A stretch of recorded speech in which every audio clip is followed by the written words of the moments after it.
Dayspace online podcast. Dayspace. Hi everyone, and welcome back to our Dayspace podcast. I'm Lizzie, and today we have Selda. Hi. Joe. Hello. Talia. Hiya.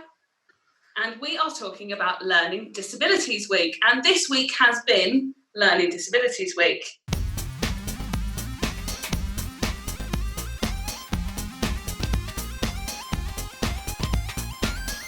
So let's talk about first, what is a learning disability? So I've got a quote here from the NHS website, which I'm going to read through, and then we'll know a bit more. So according to NHS UK, a learning disability affects the way a person understands information and how they communicate. This means they can have difficulty understanding new or complex information, learning new skills, or coping independently. Around 1.5 million people in the UK have a learning disability, and it's thought up to 350,000 people have a severe learning disability.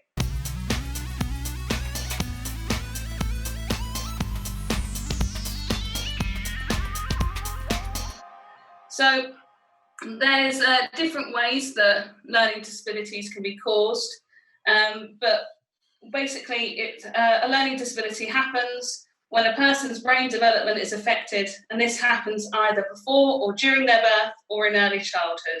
So this can happen because of illnesses when people are pregnant, birth difficulties, or inheriting genes from parents that make learning disability more likely. There are also some illnesses like meningitis that can cause learning disabilities or brain injuries. And sometimes there's just not really a known cause for learning disabilities.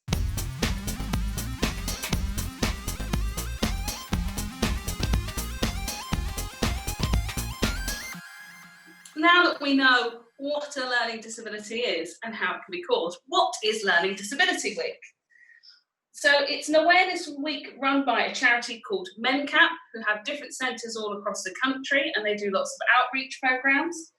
And it's to celebrate people with a learning disability and to help support them in their everyday lives. So each year has had a different theme, and they've been doing this from at least 2006. I tried to research when the first one was, but they've been going since at least 2006. And other themes have been sports and recreation, sex and relationships, and tackling hate crime. So the theme for 2020 is the importance of friendship in lockdown.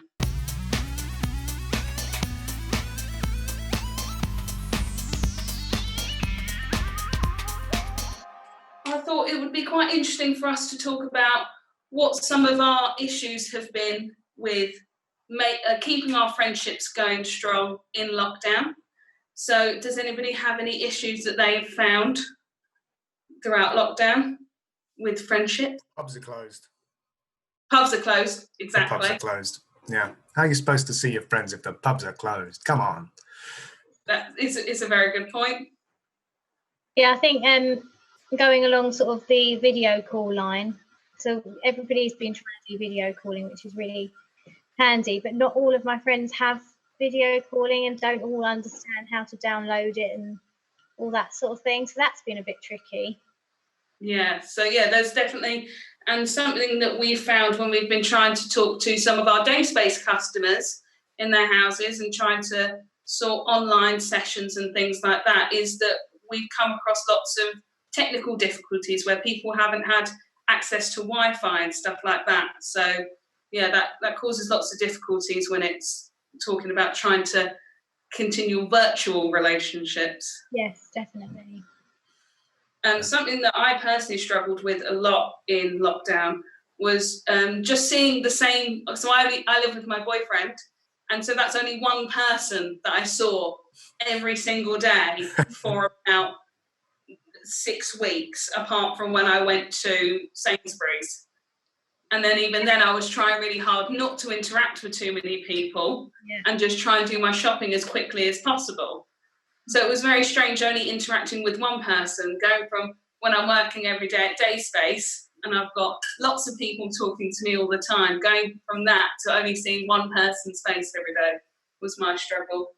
Talia, was there anything you struggled with particularly? I think I had that problem in reverse, actually, because my brother flew back from the other side of the world before lockdown. So there were suddenly 4 of us in the house for the first time in 5 years. So I think I was overwhelmed in a different way.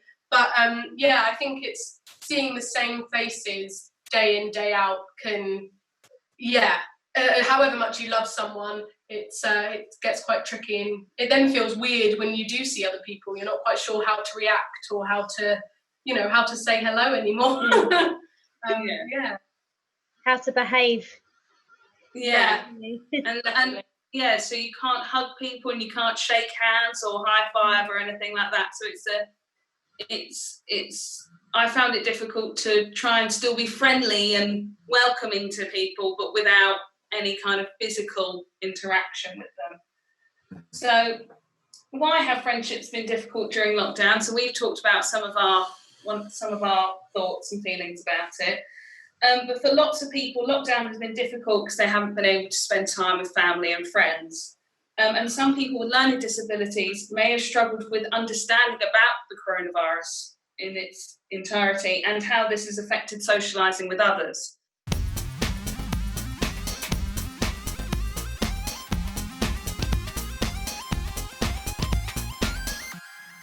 So what are some ways that we can stay connected to friends while staying safe?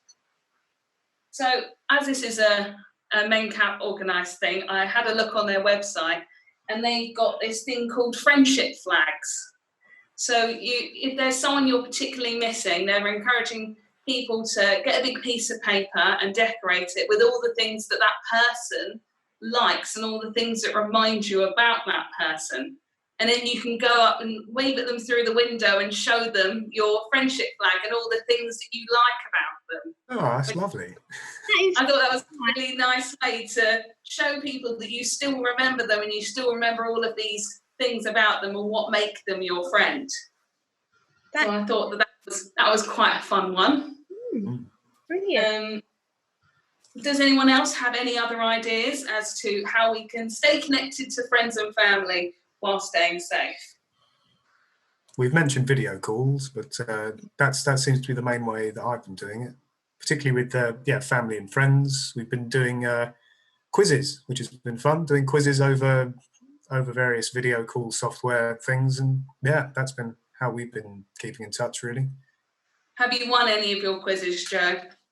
Yes, I have. Oh, well done. Playing on my own as well. Oh. So, take that, everyone. You could write a letter to your friends and then they could write back. That's quite nice. You can mail then as well. And then as part of your walks that you go on, your exercise, you can walk to your local post box and pop it in. Definitely. I mean, more recently we have been able to meet up with people, but as long as you're social distancing, they say, isn't it? So so I've been able to see a few friends go out on bike rides and things, but just as long as we keep the distance, it's all good. Yeah, and I would just add to what Selda said, that I love the friendship flag idea, but I think to make it even more personal, you could kind of write those things down or draw it on a picture and then go on your daily walk and post it in the letterbox, and then that's something your friend can see but also keep as well. So yeah, combine the two, exactly. With one of the video calls that we did with my family over lockdown, so my sister was meant to get married at the end of May, and that's now been postponed till next year, but we had a celebration wedding day and everyone got dressed up, and my mum made a lovely veil complete with fairy lights and a very, very awful groom's hat. It was and if I get permission from everyone involved in the picture that I took, I will try and add it as part of the PowerPoint. But I have to double check that I'll get permission for all that.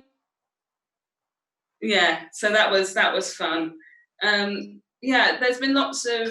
So my birthday was in May as well, and so for my birthday, I got someone to organise that everyone came on a video call and we played games in the evening and stuff like that. And I live in a flat, so I'm on the first floor. So people were coming down to where the back door is, and I could say hello to them from the balcony and still safely distancing. So that was really nice. I bet that made your day, actually. That's really Yeah, it was really nice because we really weren't sure how many people we would be able to see for all that. And my mum made me lots of party food, which was definitely one of my favourite bits of lockdown. awesome. So there's also obviously the traditional, just a plain old phone call to just keep in touch with people, and that's obviously going to work better if you don't have access to all the technology. So yeah, that's been a way I've kept in touch with like my grandma and people like that who don't have iPads and the technological know-how to download Zoom or anything like that. Yeah, we have great trouble getting my gran to use Skype. It's hilarious. Takes about 20 minutes to get her into the call. It's brilliant. Time everyone's finished and they're leaving. Yeah. We've also been we've had quite a few birthdays in my family, so we've got this now trend of like everybody's got to send a video in saying happy birthday or doing whatever that you want to do, and then they'll compile it, all the friends, family, and edit it into a birthday video. We've had like 3 of those now, and they're so good because you're not going to. Oh, that's a nice idea. Yeah, so we've been doing that. So now we've got to do. The next one on the list is my sister's birthday, so we've got to record a video for that next. So that's going to be nice. Yeah, that's really nice, and it's a way that you don't have to be in the same place at the same time, and that works around other people's schedules and things like that. Yeah. Does anyone have any other ideas as to ways that we can keep in contact? You could always try and take up semaphore, get some flags out, socially distance friends. Good old sort of WhatsApp and email, that type of thing as well. Something that I also saw when I was browsing this was learning how to do the sign for the Makaton sign for friend, and learning some keywords in Makaton would be really helpful for people with learning disabilities and trying to keep communication open, especially if you're having to wear masks and stuff. It makes it difficult for people to be able to hear you clearly. So using Makaton will also be really helpful. Yeah, I found that really helpful in the past couple of weeks when I was doing some work at Woodcroft and West Haven, because I had to, and while we're here, we have to wear the masks when we're around people. And yeah, I just realised how much I use my face to communicate, and the guys couldn't really understand what mood I was in or what tone I was trying to get across because they couldn't see my face. So I think Makaton and just kind of learning how to be really welcoming with your body without touching someone is tricky, but yeah, that's a great way to, build that bridge. So one of the things I listed here, as you were talking about with the friendship flags, is you could also send someone some of your artwork so that they can display it in their house. That's always nice. We always love a good fridge picture. Send them food as well. Send them food. Oh, you could. Yeah. So I know that. So my sister is a teacher, and one of the parents really kindly sent an afternoon tea type hamper for all the teachers because they've been working really hard. So you can organise things like that. Yeah. One of my uncle's friends sent him an egg in the post, sent him some duck eggs in the post. It didn't make it. I was going to say, did they survive? No. No, they didn't. Oh dear. I wouldn't have wanted to open that parcel. No. So I like the way you recommended sending food in the post, but then I'm not sure. And brought in a hilarious example. Don't send fragile food in the post. Yeah, best not. Or Send some cake instead or something. Yes. That's not necessarily that fragile. A rock cake. A rock cake. Or just a rock. Send a rock. Send a friendship rock decorated with lots of little bits of sparkly jewels and things. It's a friendship rock. A friendship rock. If your friend is a dragon, I don't know. I'm trying to tell who. Who would want to receive this? googly eyes on it would be great. Understand that it came from a very kind place and you put a lot of effort into it. Sorry, I got the giggles. It's all right. Something I found really interesting when I was looking up Learning Disability Week is the fact that every year they have a different theme, and all of these themes are, so although the friendship theme is really nice this year, and it's really nice to have all these warm and fuzzy feelings about friendship, they're also quite interesting but also important topics. It's not just about friendship, it's about how to keep your communication and relationships open, and like the fact that they do sport. So sport and recreation was also all about including people with learning disabilities in sport. And I think that it's really great that Men Kappa do this week, so that it's not just about, yay, I know someone who's got a learning disability, although it is great to know, and I'm very proud to know lots of people with learning disabilities. It's really nice for them to be really built up, and to help, it helps other people remember that people with learning disabilities are really important and really worthy and worthwhile and all these kind of things. So so something that Men Kappa are also really promoting is the fact to spread the word all about Learning Disabilities Week and people with learning disabilities on social media, which is obviously something that we've done a lot over lockdown. You can check out our YouTube or our Facebook. We've got lots of videos of us trying to spread some cheer and keep people engaged and interested, and providing activities throughout lockdown. I think one of my favourite videos is Talia's butterfly cakes. That is definitely one of my favourite videos. Not a day goes by where I don't regret that video. Oh, it was a great video, Talia. I love it. It's really good. I don't know why. It's really funny. You've got your character in there, which is really important. Yeah. I'm learning how to be proud of that. Yeah, there you go. So sad. No, I'm joking. Yeah, and I was just going to add to what Lizzie said about the inclusion of Learning Disabilities Week. Is I think at Dayspace and at lots of places like us, we are so inclusive and we are so loving towards anybody who walks through the door, and you know, we make everybody feel welcome, or we hope to make everybody feel welcome. But I think it's still so important to have things like Learning Disabilities Week to integrate those with learning disabilities into the wider environment and the wider community, because yeah, it's great to have places like Dayspace, but we need more people to be as friendly as we are here in the wider world.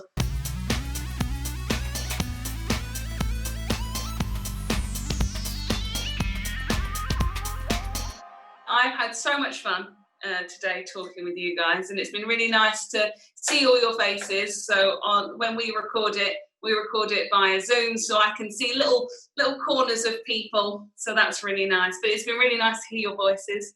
Thanks everyone for tuning in. It's been really wonderful to share this time with you, and we will speak to you all soon. Bye! Bye! Dayspace online podcasts. Dayspace.